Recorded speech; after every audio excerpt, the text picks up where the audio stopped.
बहुत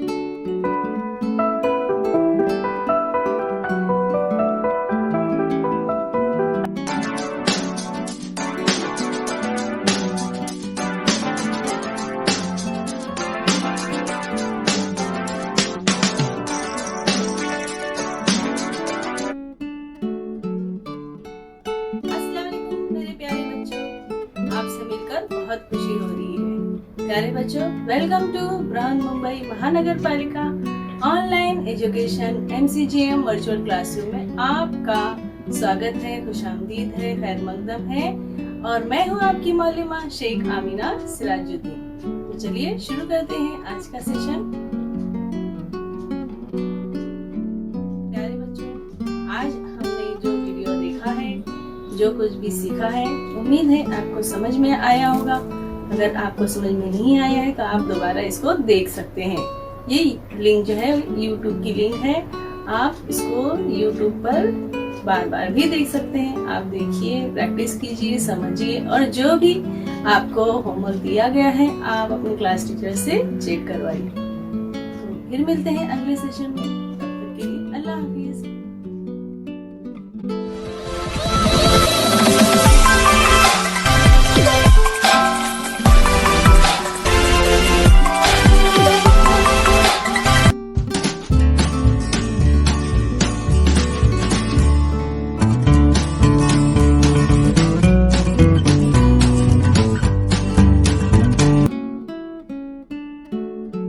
अस्सलाम वालेकुम मेरे प्यारे बच्चों, कैसे हो आप सभी?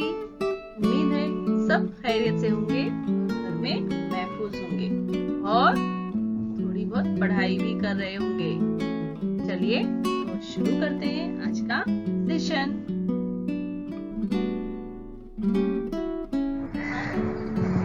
बिस्मिल्लाहिर्रहमानिर्रहीम। शुरू अल्लाह के नाम से जो निहायत मेहरबान और रहम वाला है।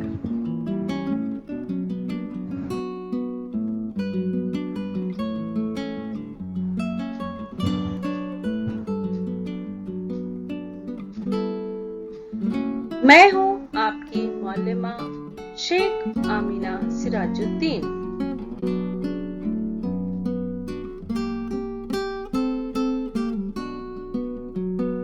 जमात शशुम।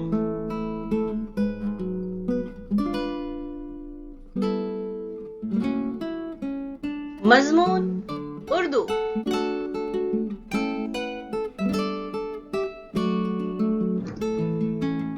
सबक नंबर 18 एतबार। हिस्सा अव्वल।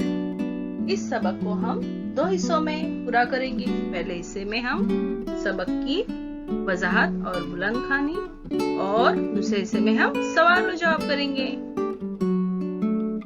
इस सबक को लिखा है पंडित सुदर्शन। सबक को लिखने वाले मुसन्निफ का नाम पंडित सुदर्शन है।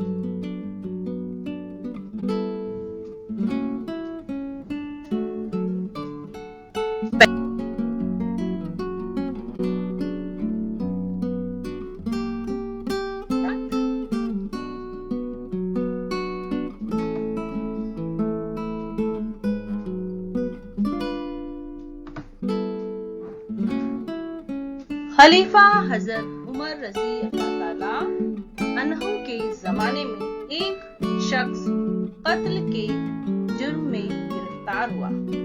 जब उसे आपके सामने पेश किया गया तो उसने अपने जुर्म का इकरार कर लिया।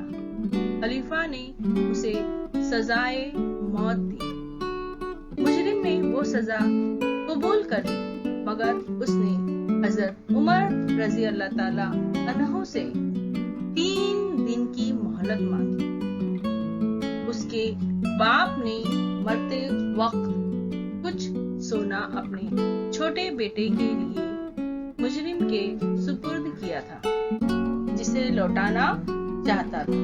हजरत उमर रजी अल्लाह ताला अन्हु ने मुजरिम से जामीन मांगा तो हजरत अबू जर गफारी रजी अल्लाह ताला अन्हु ने उसकी जमानत कबूल कर ली। तीसरे दिन शाम होने तक अगर मुजरिम लौट कर ना आता तो उसकी जगह अबू जर गफारी को मौत की सजा हो जाती।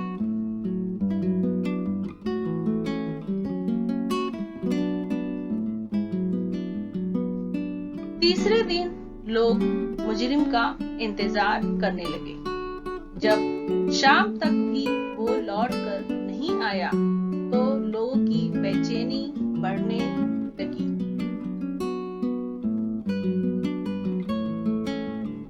कि शायद अबू जर गफारी रजी अल्लाह ताला अन्हु को सजा हो जाए, मगर वो शख्स घोड़ा दौड़ाता हुआ आ पहुंचा।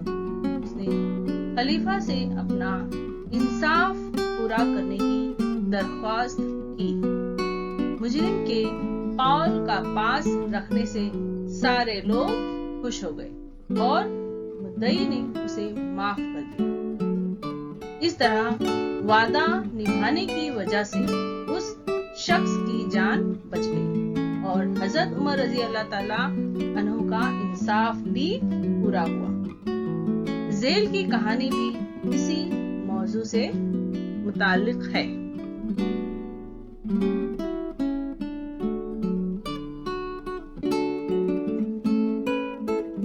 जान पहचान।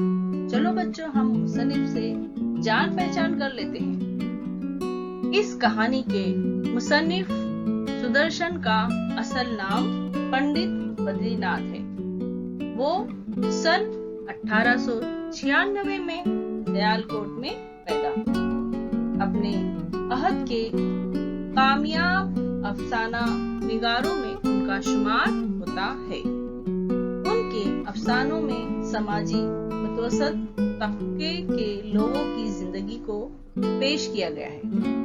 आसान जबान उनके अफसानों की खास खूबी है। उनकी अहम तसानीफ चंदन, बहारिस्तान, मोहब्बत का इंतकाम, चंदन,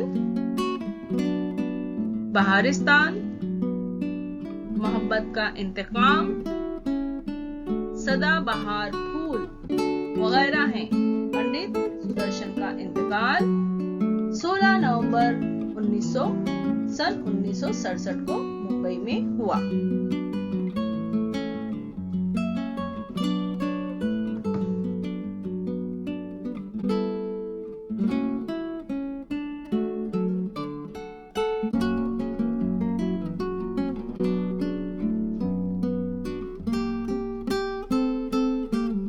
माँ को अपने बेटे और किसान को अपने लहलहाते खेत देखकर जो खुशी होती है, वही खुशी बाबा भारती को अपना घोड़ा देखकर होती थी।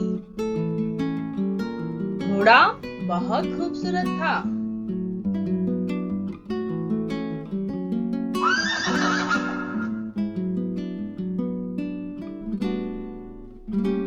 उसके जोड़ का घोड़ा सारे इलाके में न था।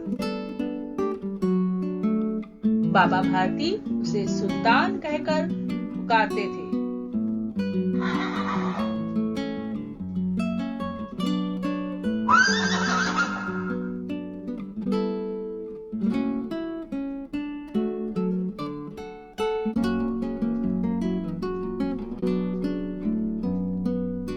अपने हाथों से मालिश करते, खुद दाना खिलाते और देख देख कर खुश होते थे।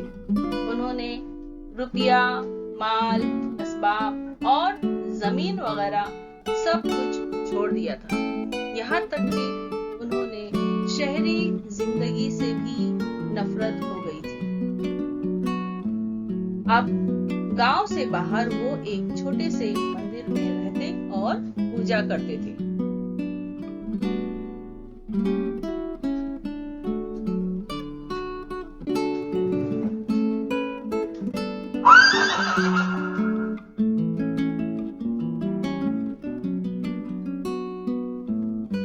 मैं सुल्तान के बगैर नहीं रह सकूंगा।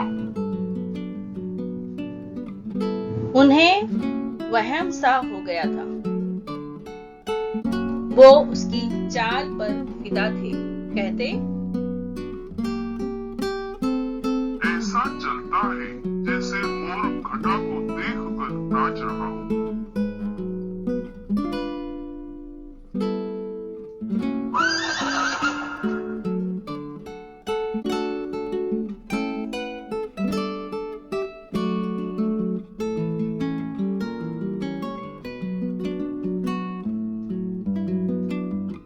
जब तक शाम के वक्त सुल्तान पर सवार होकर 8-10 मील का चक्कर ना लगा लेते, उन्हें चैन ना आता।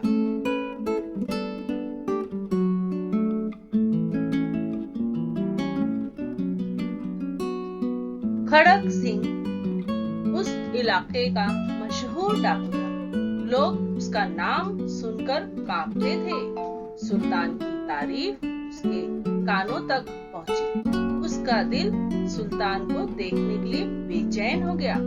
एक दिन वो दोपहर के वक्त बाबा भारती के पास पहुंचा और सलाम करके बैठ गया।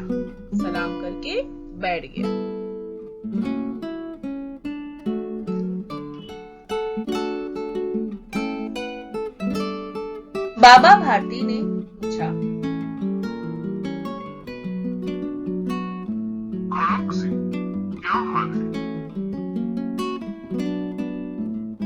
खड़क सिंह ने सर झुकाकर जवाब दिया, आपकी दुआ से चाहूं। कहो इधर कैसे आई? सुल्तान की चाह खींच गई। बहुत दिनों से तमन्ना थी, आज हाजिर हो सका हूँ।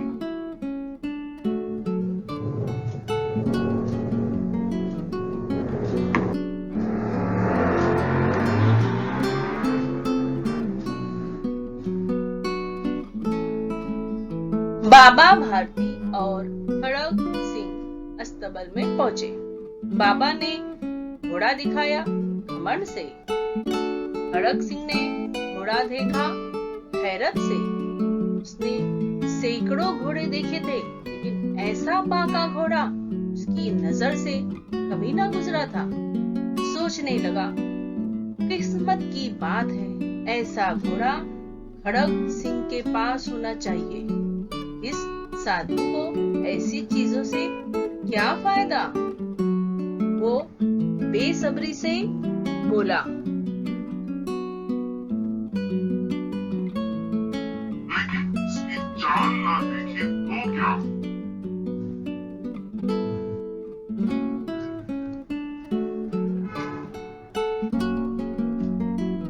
बाबा घोड़े को खोल कर बाहर ले आए। उसकी चाल देखकर खड़क सिंह के सीने पर सांप लौट गया। वो डाकू था और जो चीज उसे पसंद आ जाए उस पर वो अपना हक समझता था। जाते जाते उसने कहा, पापा जी, मैं ये घोड़ा आपके पास ना रहने दूंगा।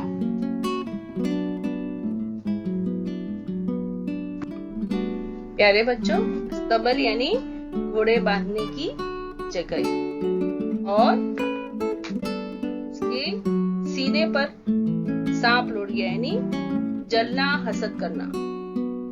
जो डाकू था खड़क सिंह, उसने जब देखा इतना खूबसूरत घोड़ा तो वो बाबा जी से हसद करने लगा, जलने लगा कि इतना अच्छा घोड़ा बाबा जी के पास क्यों है, मेरे पास होना चाहिए।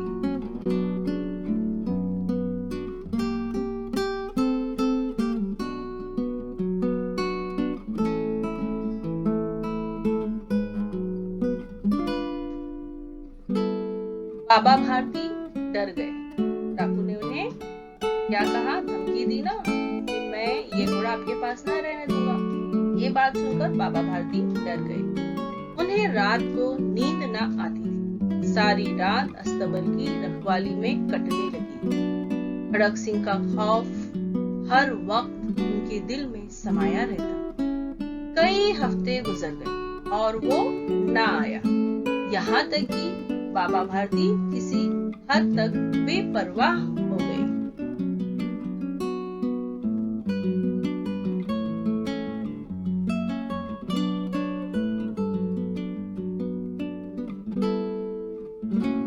एक दिन शाम का वक्त था। बाबा भारती सुल्तान की पुश्त पर सवार होकर सैर करने जा रहे थे।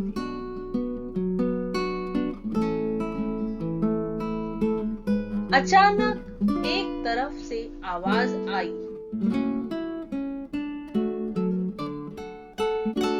ओ बाबा, इस गरीब की सुनते जाना। आवाज में दर्द था। बाबा ने घोड़ा रोक लिया। देखा एक अपाहिज दरख्त के साये में बैठा कराह रहा है। अपाहिज यानी माजूर था वो, और दर्द से कराह रहा था। बोले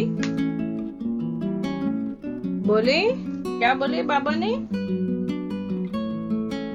क्यों? तुम्हें क्या दुख है?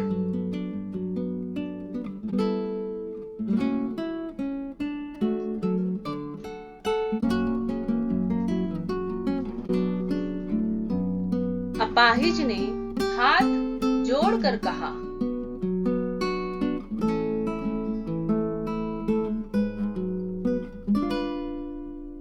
बाबा, मुझ पर रहम करो। मेरा गांव यहाँ से 3 मील दूर है। मुझे वहाँ जाना है। घोड़े पर चढ़ा लो, खुदा तुम्हारा भला करेगा। वहाँ तुम्हारा कौन है? दुर्गानंद वैद का नाम सुना होगा। मैं उनका सौतेला भाई।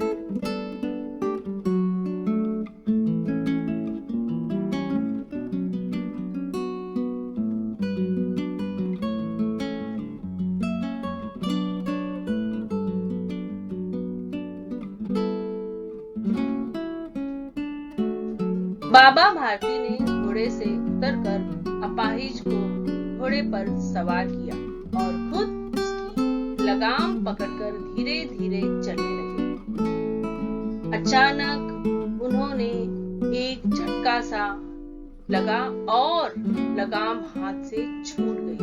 उनकी हैरत की इंतहा न रही जब उन्होंने देखा कि अपाहिज घोड़े की पुश्त पर तन कर बैठा है और घोड़े को दौड़ाए लिए जा रहा है। उनके मुंह से चीख निकल गई। ये अपाहिज डाकू खड़क सिंह था।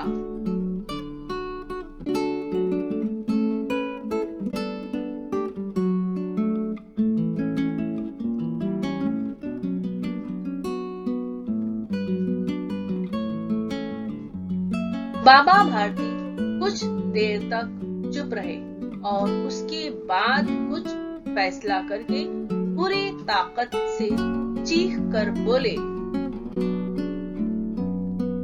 ठहर जाओ। खड़क सिंह ठहर गया।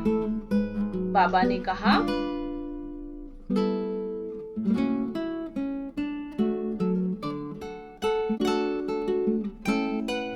घोड़ा तुम्हारा हो चुका। मैं तुमसे इसे वापस करने के लिए ना कहूंगा, लेकिन खड़क सिंह एक इल्तिजा करता हूँ, इसे प्राण ना देना, वरना मेरा दिल टूट जाएगा।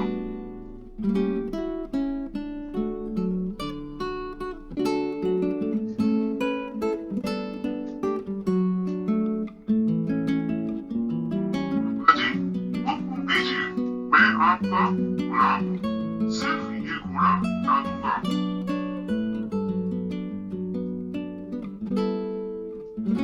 अब घोड़े का नाम ना लो। मैं तुमसे उसके बारे में कुछ ना कहूंगा।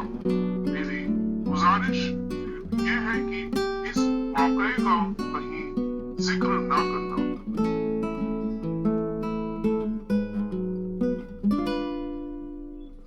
खड़क सिंह ने क्या कहा? बाबा जी हुक्म दीजिए, मैं आपका गुलाम हूँ, सिर्फ ये घोड़ा ना दूंगा। अब घोड़े का नाम न लो, मैं तुमसे उसके बारे में कुछ ना कहूंगा। मेरी गुजारिश सिर्फ ये है कि इस वाकये का कहीं जिक्र न करो। ऐसा बाबा भारती ने खड़क सिंह से कहा।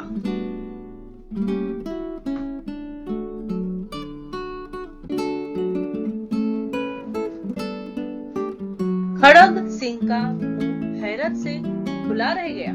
उसका ख्याल था कि इस घोड़े को लेकर यहाँ से भागना पड़ेगा, लेकिन बाबा भारती ने खुद ही उससे कहा, इस वाकये को किसी से बयान न करना। इसका क्या मतलब हो सकता है? खड़ग सिंह ने बहुत सोचा, बहुत सर मारा, लेकिन कुछ न समझ सका। बहुत सर मारा मतलब उसे सोचा, गौर किया, फिक्र किया, लेकिन उसको समझ ही नहीं आया क्या इस जुमले का मतलब क्या है, इस बात का मतलब क्या है।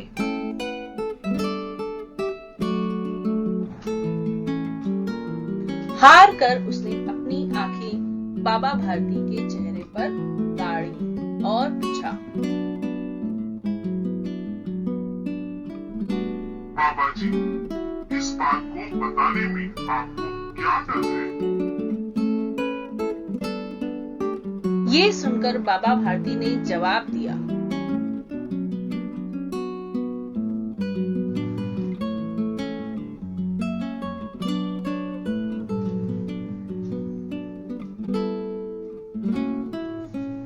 लोगों को अगर इस वाकये का इल्म हो गया तो वो किसी गरीब अपाहिज पर भरोसा ना करेंगे।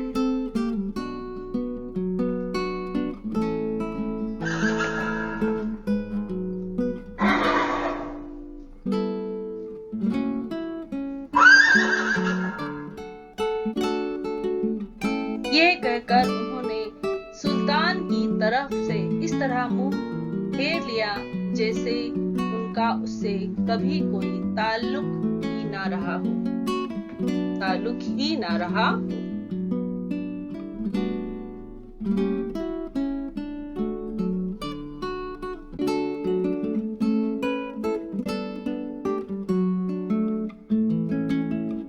बाबा भारती चले गए, लेकिन उनके अल्फाज खड़ग सिंह के कानों में गूंज रहे थे। सोचता था, कैसा नेक ख्याल है, कितना पाक जज्बा है। उन्हें इस घोड़े से मोहब्बत थी। इसकी रखवाली में वो कई रात नहीं सोए, लेकिन आज उनके चेहरे पर रंज व गम का निशान तक नहीं था। उन्हें सिर्फ ये ख्याल था कि कहीं लोग गरीबों पर भरोसा करना ना छोड़ दें। ऐसा इंसान नहीं, फरिश्ता है।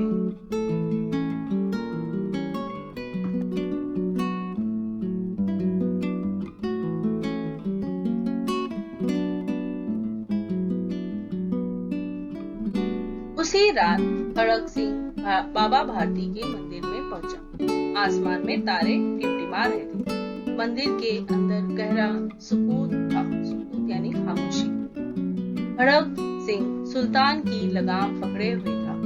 वो आहिस्ता आहिस्ता अस्तबल के फाटक पर पहुंचा। फाटक खुला पड़ा था। कभी बाबा भारती लाठी लेकर खुद पहरा देते थे, लेकिन आज किसी की चोरी, किसी डाके का खौफ न था। खड़ग सिंह ने आगे बढ़कर सुल्तान को उसकी जगह पर बांध दिया और बाहर निकलकर आहिस्ता से फाटक बंद कर दिया।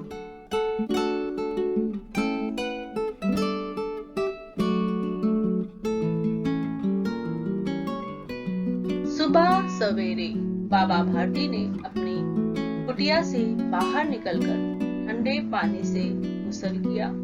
उसके बाद इस तरह जैसे कोई ख्वाब में चल रहा हो, उनके पांव अस्तबल की तरफ बढ़े, लेकिन फाटक पर पहुंचकर उनको अपनी गलती का एहसास हुआ। वो रुक गए। घोड़े ने अपने आका के पांव की चाप पहचान ली और जोर से हिनहिनाया।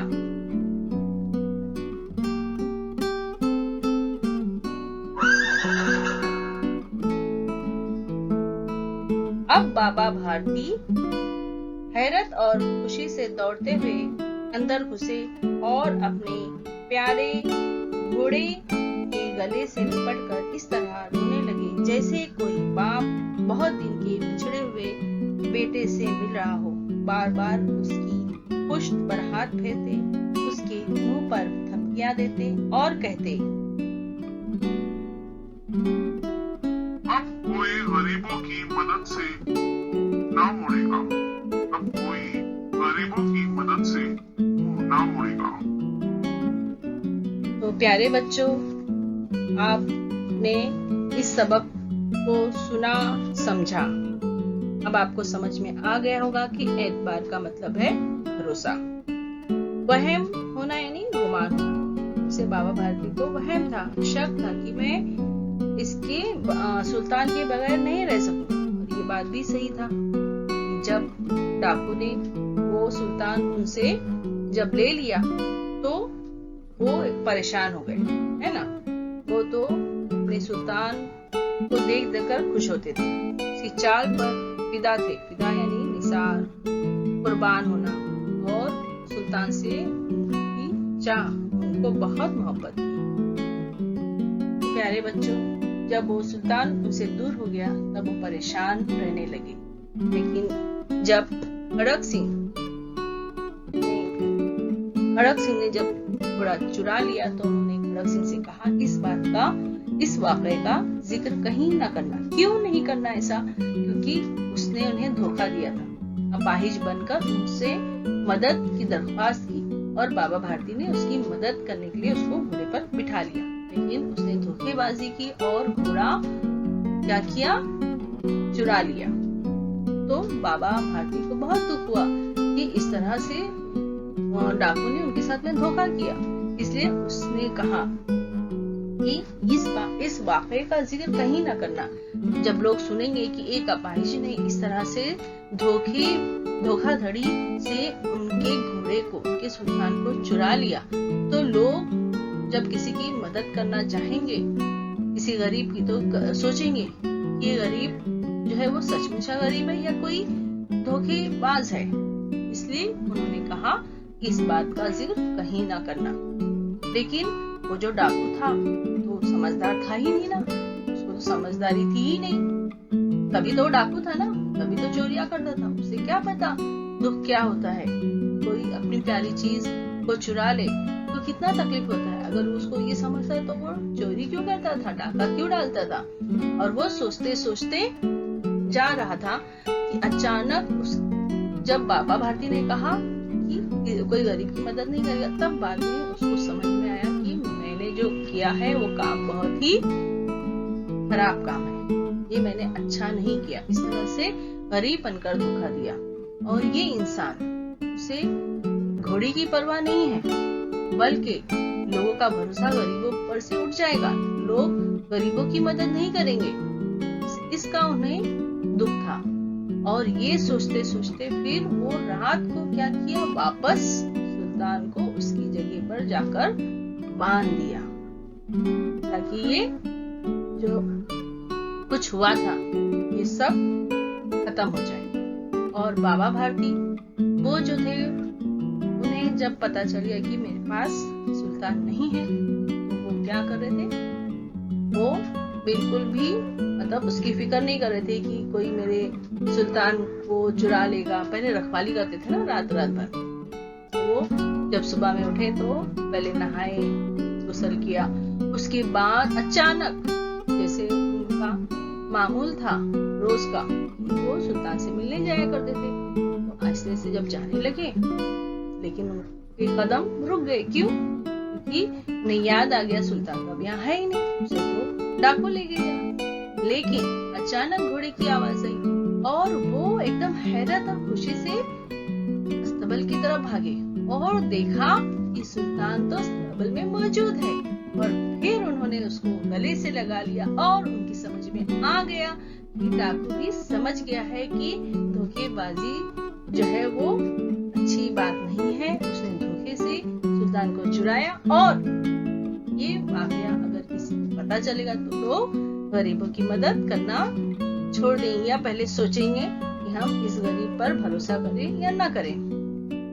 लेकिन जब उन्होंने सुल्तान को गले लगाया, उनकी आंखों से आंसू बहने लगे और उसको प्यार करने लगे और कहने लगे अब कोई गरीबों की मदद से ना मरेगा। प्यारे बच्चों, गरीबों की मदद हमें करना ही चाहिए, है ना।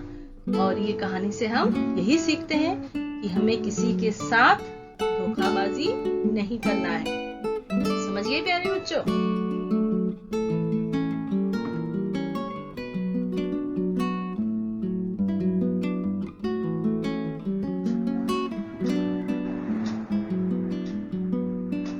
तो प्यारे बच्चों, चैनल को सब्सक्राइब करना ना भूलें। जिसने अब तक चैनल को सब्सक्राइब नहीं किया है वो चैनल को सब्सक्राइब कर लें ताकि एजुकेशनल वीडियोस जब भी इस चैनल पर अपलोड हो आए तो आप तक सबसे पहले पहुंचे। और इस तरह से बेल आइकन को भी आप क्या करेंगे, प्रेस करेंगे।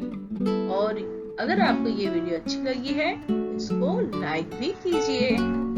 वेरी गुड, आप तो बहुत ही समझदार बच्चे हो, तो जरूर आप बहुत ही होशियार हो, तो आप जरूर इस चैनल को सब्सक्राइब करेंगे और लाइक भी करेंगे।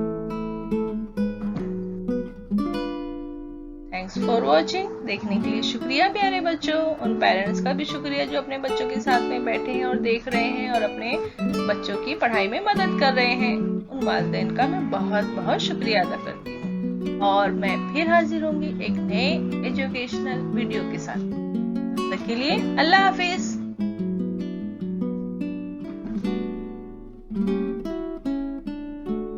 प्यारे बच्चों, आज हमने जो वीडियो देखा है, जो कुछ भी सीखा है, उम्मीद है आपको समझ में आया होगा। अगर आपको समझ में नहीं आया है तो आप दोबारा इसको देख सकते हैं। ये लिंक जो है YouTube की लिंक है, आप इसको YouTube पर बार बार भी देख सकते हैं। आप देखिए, प्रैक्टिस कीजिए, समझिए और जो भी आपको होमवर्क दिया गया है आप अपने क्लास टीचर से चेक करवाइए। तो फिर मिलते हैं अगले सेशन में।